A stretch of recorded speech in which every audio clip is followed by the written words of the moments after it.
Je suis heureux de terminer ma programmation avec Firoz Ganti dans le cadre d'un travail entrepris pour la promotion de l'art contemporain à Maurice qui a permis aux plasticiens locaux d'échanger et d'exposer avec de grands artistes français et des personnalités internationales de l'art.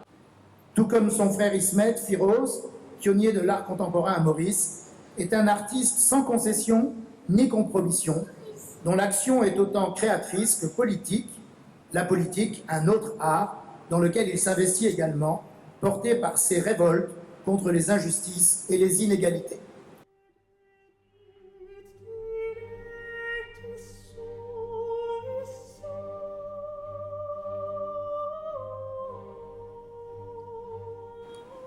Firoz a une véritable conscience de l'héritage humain, culturel et historique auquel doit faire face tout créateur, et que la parole est l'essence même de la création.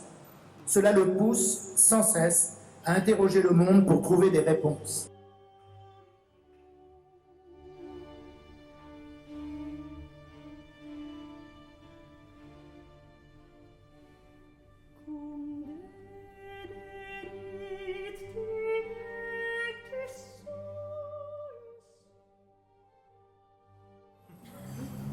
Généralement, nous commençons par le sommet de la pyramide sociale pour arriver à l'avant-dernière strate où il y a les artistes.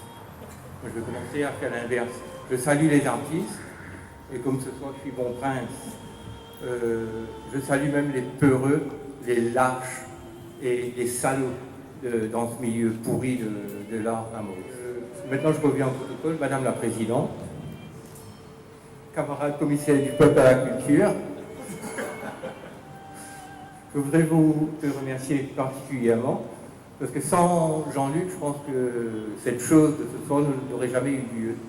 Mon travail, je ne vous dirai pas un mot de mon travail. Il y a un catalogue, il y a 3 textes, il y a les travaux que je vous livre. Donc, je vous invite à voir ça, et puis on en reparlera éventuellement.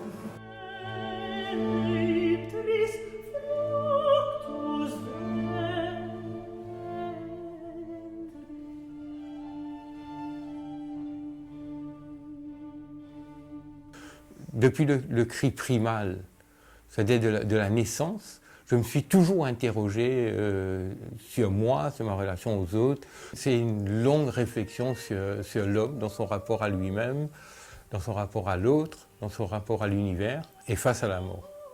En fait, l'homme est au sommet de la hiérarchie des prédateurs et que l'homme est pour moi une cause perdue pour l'humanité.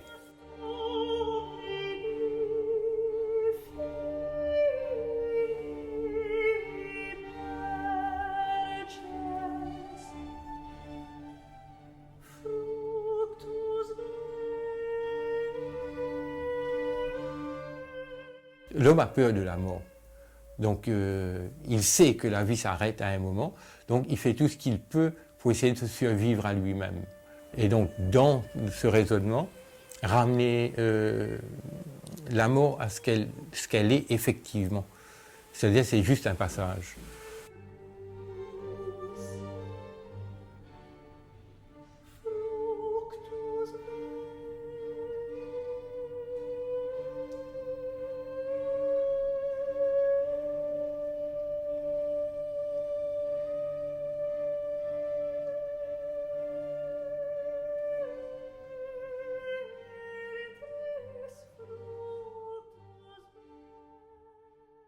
Déjà, j'ai toujours eu une palette assez restreinte de couleurs. Donc, normalement, je suis dans le noir et blanc, mais très souvent avec des ocres, des terres de sienne, des or, des bronzes, du cuivre, etc. Mais là, pour revenir à ce que je disais au départ, comme je veux maintenir une partie de la symbolique, de ce qui est associé à la mort, de ce que la culture en a fait, ce que je disais tout à l'heure, donc à ce moment-là, les gens associent notamment dans les cultures judéo-chrétiennes, le noir à la mort. Le noir peut être lumineux et peut être extrêmement belle et réjouissante.